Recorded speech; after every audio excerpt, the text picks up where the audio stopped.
Every morning there's a fight with my daddy when he does my hair.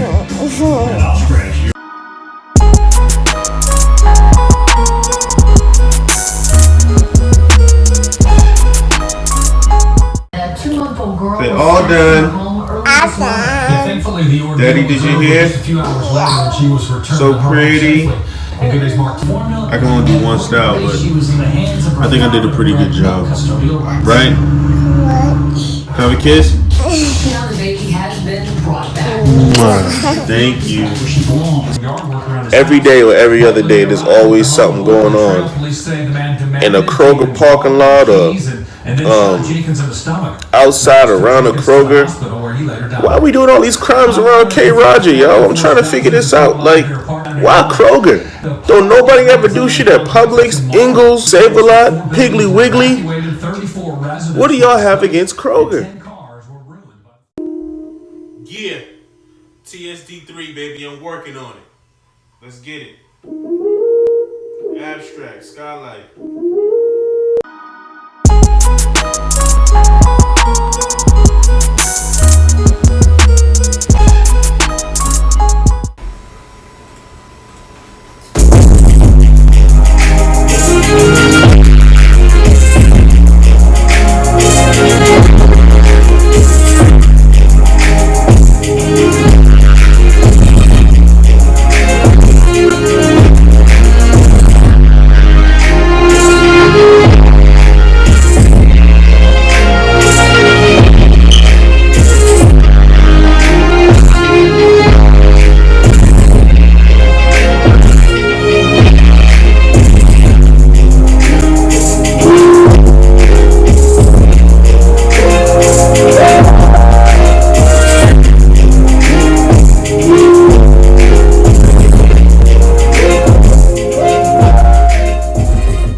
Good afternoon, Facebook family and friends. Today it is Friday. It is July 27th. The year is 2018. I'm sitting here next to my good friend Mike Mangal. What's going on, everybody? He is a rapper, producer, hip-hop artist here who lives here in the Atlanta metropolitan area. He moved here approximately in 2006. How long ago was that? 12 years ago. So 12 years ago, he moved to Atlanta to pursue a music career. I hope you guys can see that or not. That's his CD. Is this your first CD? It's my second album. This is the second album. Stylistic Dreamer 2. Okay, so he came to Atlanta in 2006. Mm-hmm. He's a record producer. Has 2 albums. This is the second one. Married with 3 kids and another baby on the way. His wife is now currently 5 months pregnant. Yes. So in the video, you saw him in your recording studio in your home. One of them was in a recording studio, yes, in my house. And the other, I was just a regular day, getting my daughter ready for school. Mm-hmm. How old is she? She is 2. 2, okay. 2. So you have 3 children now. And their ages? Michael, my oldest, he's 9. Carmichael, he's 6. And okay. Carmela is 2. Now, were all 3 of them in the last video that we just saw? I believe it was just the youngest one, okay. Carmela, yes. Right. So, what were the ages again? The oldest is 9. Okay. 9, 6, and 2. Okay. So, you're going to be doing YouTube videos. Yes. Exploring the MONGO family. Yes. Clan. Yes. Okay. And that would be, so you're just going to look at your daily life. Day in the life of, what it's like to be the son of the children of a hip hop mogul. Yes. Yes, exactly. Okay. And what it's like to be a parent and still work a regular job and pursue your dreams, because most people might think it's difficult, but I find the balance with raising my children and me and my wife making time for each other and me being in the studio and stuff like that. All right, so a little background. You're from Boston. From Boston, the Roxbury section of Boston. Born and raised. Born and raised. So you lived there pretty much all your life. All my life. How would you describe your background, upbringing in Boston? My upbringing in Boston was better than some, but worse than others. I'm from Academy Homes Projects in Boston. Mm-hmm. One of the oldest projects in Boston. Okay. In the Roxbury section. So I've never been to Boston, so I don't know. Is it a rough? Well, it's much better. It's much better than it was. in the early 90s, late 80s. I mean, it was horrible. You know, the crack epidemic came in and stuff like that. But the gentrification, things have changed a lot. Okay. And a lot of things that was going on in the urban areas have moved on to the kind of the outskirts or whatever. So there is cleaner now. It's much cleaner. Safer. Yeah, much cleaner. White folks are moving in. I can tell you that. So you could raise your children there. Yeah, I mean, because the school systems is much different in Boston than it is in most places. You know, a lot of people don't know that Boston has a very outstanding public school system. I'm a product of that. The schools. And colleges are colleges, yes. And I'm a product of that. I went to the Boston Renaissance Charter School from 3rd grade to 8th grade. And at that school, I was exposed to a lot of things, including music. I had acting classes. And we didn't even have a gym. I mean, not a gym. We didn't have an outside area for us to go play to have recess. We had gyms inside the school. And the building in my school was 28 floors. It used to be an old hotel. So is that school still open today? 28 floors? It's still open, but they moved it to Hyde Park. But you can Google it, the Boston Renaissance Charter School. You can see the pictures of the old building where I went to school at. And we had to wear a uniform every day. We said an affirmation before every class. And we were just exposed to so much. You know, I got my first Apple computer in 1994 from my school. My parents had to take a class to learn how to use the computer. And if your parents took a class, they gave you a computer for free. Oh, wow. That was nice. Different incentives like that my school provided for me. You know, and being from the inner city, that was great. You know, I was living in the projects. You know?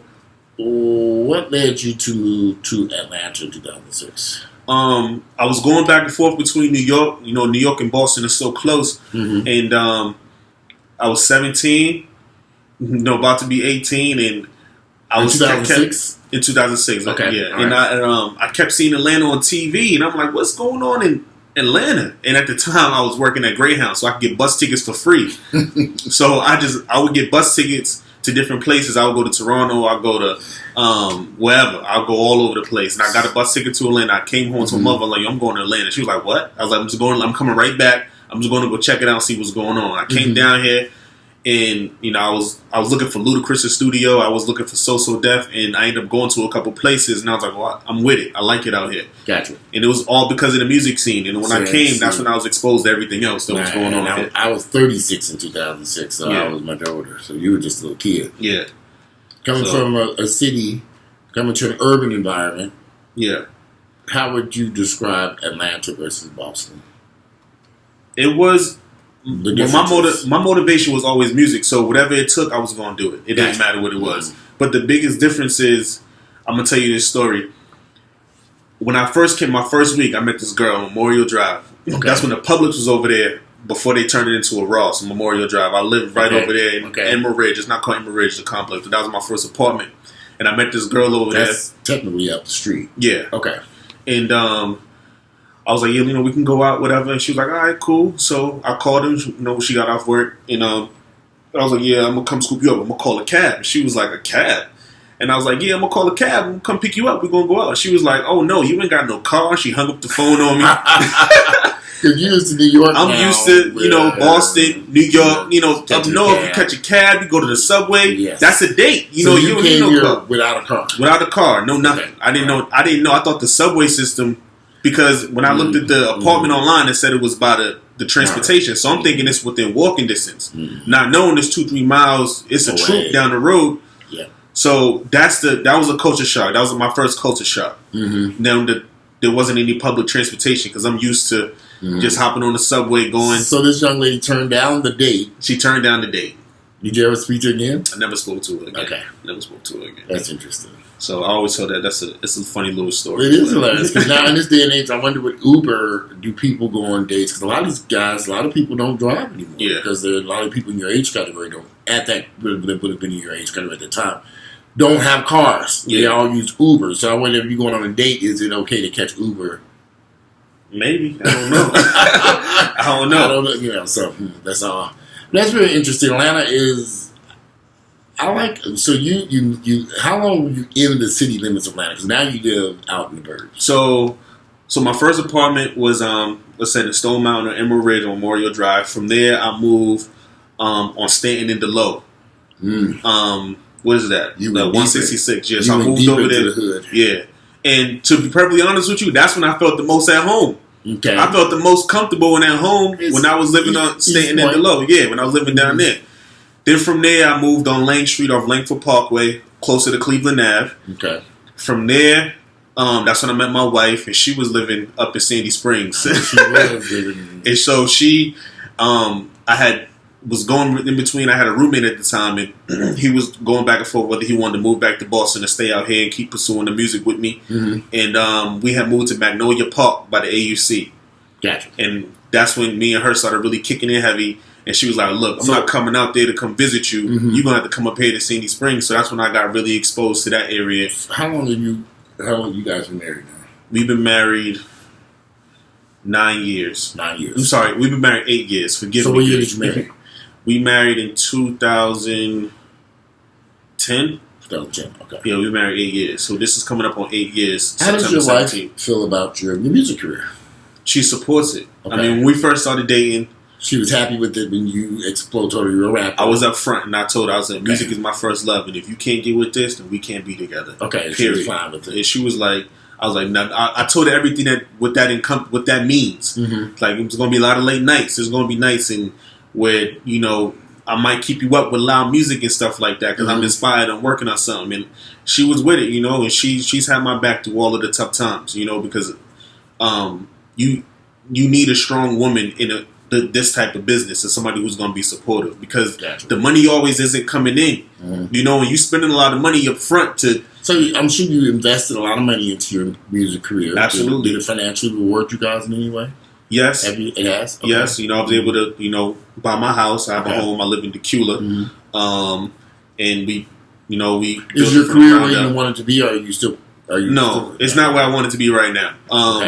And that's because I haven't made the connection that I wanted to make with my fan base. Okay. And part of it is because of me, because I haven't really been that consistent with the whole social media. It's hard for me to put a camera in front of my face. I'm not from that era. Okay. So it's different for me. First interviews ever. Yes. Okay, so that's good. So his first interview. Cutting edge. He's getting the new. All right. So you have a YouTube channel. I have a YouTube channel now. Okay. So we'll put the link on there so you can click subscribe to his YouTube channel. What's it called? Mike Mangal Tube. So like YouTube, just Mike Mangal, MONGO Tube. You're on Instagram. I'm on Instagram, Mike Mangal Music.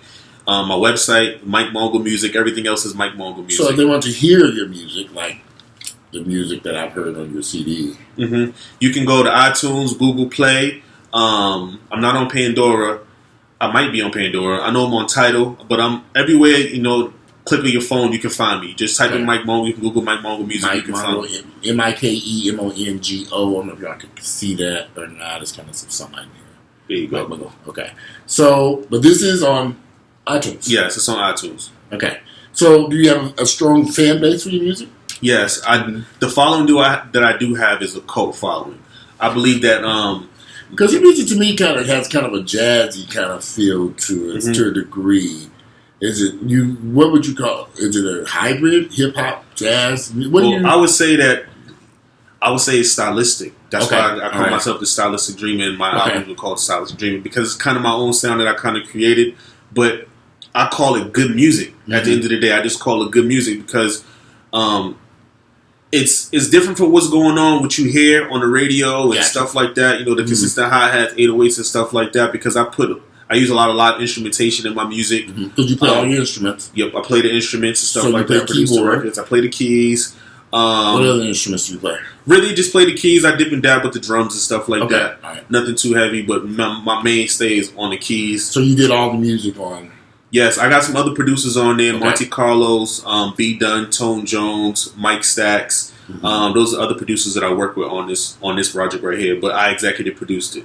So did you do this? Do you have a recording studio in your home now? I have a recording studio. I release it on my own label. Okay. My own publishing company. Everything that you see, if you do any research on me, everything's under my name. Okay. Or the Skylife Club, which is my company, MGE Merge Records, my record label, and everything's underneath me. Okay. So, how long have you been in the industry now? I got started when I was, I want to say 13 or 14. I went to, I met Candace Shaw, who's a good friend of mine, who was working at a radio station at Northeastern University. I was working at the parking lot at that time. Okay. And me and my homeboy Ricky, we was in a group called Ricky and Mike, and we was a beatboxing group. beatboxing / rap. We would go up to the radio station all the time, and she would let us get on the mic and stuff like that. And she invited us to go to New York, introduce us to some of her friends, and take us to 106 and Park and all this other stuff. This was back when 106 and Park was popping. Gotcha. So I went to New York, and she introduced me to a friend of hers named 88 Keys. Okay. 88 Keys, if you don't know, is a fairly huge hip-hop producer. He worked with Mos Def, Kanye West, a lot of big names. And I was 14, maybe 15, I don't know, 13, 14, somewhere around that age when I met him. And I remember walking in, he had a condo or a loft apartment or something in Jersey City. And I walked inside, and I remember to the right of his loft, he had a full studio set up in his house. With the MPCs, the keyboards and stuff like that. And I went upstairs, and he was showing it. He was just a cool dude. And was that one of the producers you worked with? I never worked with him, but this was the turning point. This is when I was like, all right, this is it for the rest of my life. I'm going to do this. I'll never forget this. And then that night, he took us over his manager's house, a guy named Daniel, who's still in the industry today. I think he just got a situation with Sony and his new label or something like that I've seen on Facebook. Recently, yeah. Okay. And we played Monopoly. That's what we did. We played Monopoly. It was him and a couple other people. We just played Monopoly. And from there, I knew that that's what I wanted to do because I seen the lifestyle that they was living and they was providing a certain level of living in. They was in the industry and hearing how they talk, their lingo, and it was attractive. It was attractive to me. I had already fell in love with music, but the music business was like my first exposure to it for real. Because you have a music video, right? Yeah, I have a music video. Okay. I have a whole bunch of music videos. You type in my name, you can find music videos and stuff like that. Where did he found on YouTube, my website, MikeMangalmusic.com, my YouTube. Okay. So you can see all the stuff at your website. Yes. MikeMangalmusic.com or my YouTube, Mike Mangal too. Okay. So in the music is on iTunes, Tidal, and you said something else. Google Play, Amazon. Okay. So it's on there. You can find it. I think Amazon Prime. I think that's what it's called. So what does the future hold for you now that you're working on you're getting your social media together? I'm getting my social media together, and I'm inviting you guys in to my life and into what I'm doing with my new album, TSE 3, Besides Dreaming 3. And I'm currently working on that. And I put that clip that you actually seen was me working on it inside my home studio. All right. And when's the drop date? I don't have a drop date, but I do have a single that I'm going to release hopefully by the end of August. Okay. Going into the fall. It's called Country Bone. And it's a high energy record. It feels good. I'm very happy with it. I'm trying to get some singers to collab with me on it. Probably Mo Better, who's an artist who I work with. She used to go by Monique Collette. She's working with a lot of different artists. What else? But the album's probably not going to come out till early next year. What a lot of people don't know about the industry is, we're going into the holiday season, and a lot of major artists usually put their projects out. So for independent artists, I might get overshadowed. You get what I'm saying? So I'm just going to keep working in the studio, getting my social media and stuff together. Come time early first quarter next year, I'm planning on dropping it like I did my last album. Well, I look forward to seeing listening to your next CD. Thank you. And see you next. Are you gonna do some videos more? I'm gonna do a lot of videos. Okay. What did you think about the album when you heard it? Oh, guys, I loved it. Interesting backstory. We met here in Atlanta at a local store. He had watched my videos. Been watching my videos in Atlanta, and I came in shopping, and he was in there working. And he came up to me and was like, "I watched your YouTube channel," and that's how we became friends. Yeah. And he gave me. You gave me this that same day, didn't you? Yep. Yeah. Okay. He was walking out the store, and I said, "Can you hold on a second? I wanted to give you a piece of my work." And I gave him the album, and that's how we became cool. Got to know each other. I love the CD. I thought it was great. Just beautiful music. Like I told you, to me, it's kind of a hybrid. It's not to me. I thought with the keyboards and stuff, it's rap, but I'm more of a hip hop. To me, it has a hip hop R&B flavor to it. Jazzy kind of feel to it. Definitely has an R&B feel to it. Definitely has an R&B feel to it. Yeah. So when you say rapper, it's kind of like I say. To me, I think you're more of a hybrid rapper, singer, or songwriter. I take that as a compliment. Okay. And I wish you to have great. That's what I'm doing this video. I want you to have great success in your career, so I can borrow some money. Yes, I can borrow some money so I can, I got some bills to pay over here. But anyway, check out his music. Check out his Instagram page. MikeMangalmusic.com is That's the my website. You can find his music on Apple Music, which I subscribe to. Google Play. Amazon. Should be on Tidal. And check out his music. And check out his YouTube channel. Yes. It's very entertaining. I have entertaining kids. YouTube channel? It's Mike Mangal Tube is my YouTube. Tube like YouTube. And like I said, just behind the scenes videos of, day in the life of my kids. And I've been posting like minute clips on my Instagram, so you can find it there, Mike Mangal Music. All right. Well, check it out. You will see us again with more updates on his site. Make sure you subscribe to his channel. Subscribe and check it out. And download the music app. Make sure you download his music over on Apple Music and Google Play. They download it, right? Yes, you can download it or you can stream it, whatever one. Okay. I get paid either way. Okay, well, go check out his music. This is Mike Mangal, and I'm Walter Hampton. Today it is Friday. Today is the 27th of July. Yes. The year is 2018, and we're out of here. You guys enjoy your Friday. Thank you. All right, bye.